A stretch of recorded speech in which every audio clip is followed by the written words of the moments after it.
At first glance of this video's thumbnail, you might be thinking, wow, 50 bucks for this case? What a steal. But as always, with all cases in this price category, there are a few compromises. This is the Cooler Master MasterBox 5 Lite. Why is it so cheap?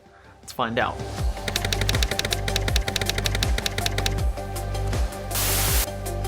The first thing I want to discuss what I thought when I first pulled this case out of its box. I knew it was 50 bucks going into this. I had only seen a few pictures of it. To be honest, I really wasn't sure what to expect, especially with this price tag. And I was actually pleasantly surprised. So it looks great. I think that it's actually one of the best looking $50 cases on the market, but there are a few things Cooler Master did to keep the price down that you'd only really notice if you actually are hands-on with the case. So the first thing I noticed was that the front panel here, which appeared to be tempered glass, is actually only acrylic, and it's a pretty flimsy acrylic at that. So that's the first cost-saving measure there.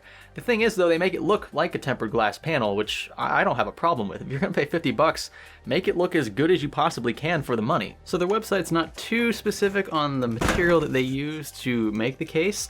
This is a dark mirror is what they call it. It's a semi-transparent front panel, so you can see LED fans and whatnot through the front panel, just very tinted, keep that in mind. And it feels like a plastic, it's nothing special, definitely not glass or anything of that sort, but again, keep the price in mind. Another cool thing about the front panel, though, you can change the trim color here on the top and the bottom. So I have white on right now, but you can change it to red and black, and all three of those colors are included in the box. Now, something I am very worried about with this case, I have to be completely honest here, is airflow. I get that vibe when I look at the front panel, the fact that there is no place to mount fans anywhere on the top of the case. You can't mount fans, period, and there's no ventilation up top, not even little just grooves for air to pass through.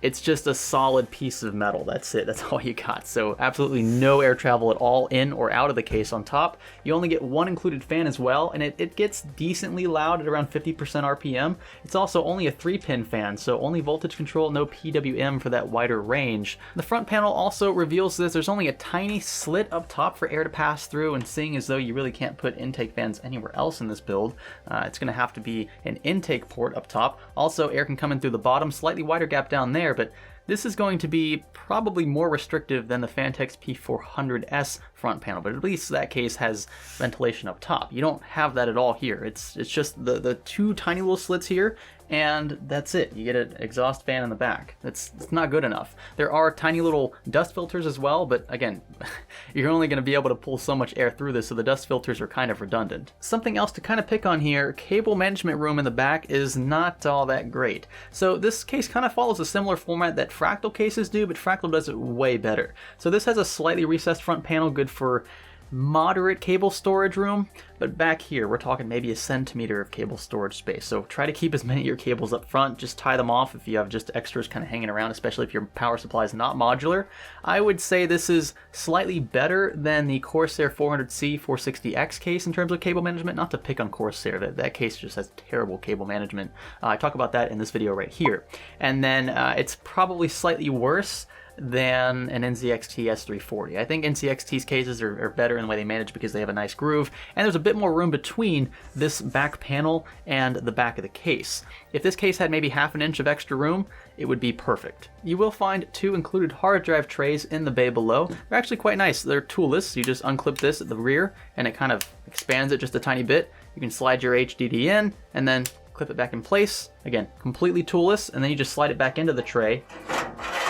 No tool necessary. But there is a concern I have with this. While I don't expect many custom loop builders to be interested in a case this cheap, you have no space for a pump because you cannot remove this bay at all. It's actually bolted to the chassis. Even if you don't have hard drives and just want this space for extra cable storage, you can't do that either because you can't do anything with this. You have to take a drill and remove it, which, you know, not many people are going to want to just drill through their brand new case. It makes me wonder, though, if Cooler Master did this as sort of like a basement reinforcement. So I wonder if it was too flimsy before and they just decided to bolt it here to make sure that there was enough structural integrity for the basement itself. I guess I was kind of confused because there is a cutout here in the basement for an extra long radiator. A 360mm AIO would work nicely in this case. Also 3 120mm fans or 2 140mm going down.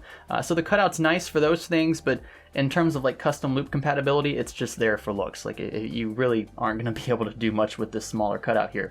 The cutouts on top of the basement are also a bit strange, seeing as though it's really not custom loop friendly, so I guess ventilation was what they had in mind here. But I am a fan of the fact that the basement stretches across the entire case. That is nice. I wish all cases in this price category did this. Other quirks of the MasterBox Lite 5 that I guess you really can't call quirks if it's in this price category. You only get one SSD tray. There is room for a second one, but they decided to leave that out. There is no cutout in the basement for an HD audio cable, so good luck routing that thing. And there are no rubber grommeted sleeves anywhere in this chassis, so just a bunch of holes. But this case does have many pros as well. I'm a big fan first off of the feet. This case stands very sturdily on any table, and it's also lifted decently off the ground too for adequate PSU airflow. Front I/O is also very populated. We have a reset switch, headphone jack, microphone jack, power button, 2 USB 3.0 hubs, and a hard drive LED indicator. I'm very surprised by how sturdy the chassis is as well. There's almost no flex, no bend anywhere, and the panels are extra thick. Just a heads up though, this case does not come with any LED strip,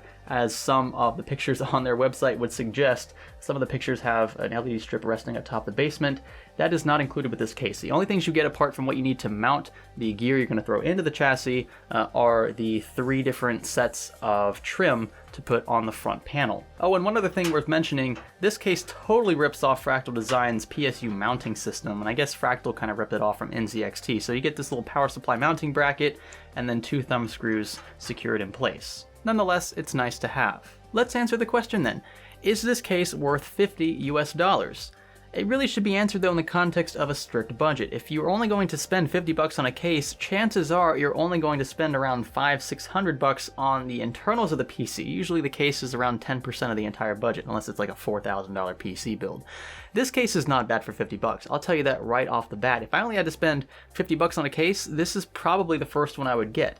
Look, there are plenty of cheap cases on Newegg. DIY PC makes plenty of cheap cases. They have a lot of compromises and they don't look all that great to me. At least this one tries to pass off as a nicer case than it is. I mean, come on, an acrylic side panel that looks like a tempered glass side panel, it's pretty cool, pretty cheesy at the same time, but it looks decent. And apart from the fact that this chassis doesn't have a cutout for the HD audio cable, you'll find that this case is actually pretty easy to build in. Now, you're not going to have a struggle with trying to get cables where they should go. You have 2 large cutouts in the back panel, 2 large cutouts in the basement, and a large cutout in the front for plenty of fans, and a large radiator. You just get the feeling it's begging to be built in. There's plenty of space in there for virtually anything you want, and you can even customize it to an extent. For $50, I say that's a killer bargain. And it's even trying to pass off its looks as a more expensive case than it is. Again, I don't see anything wrong with that.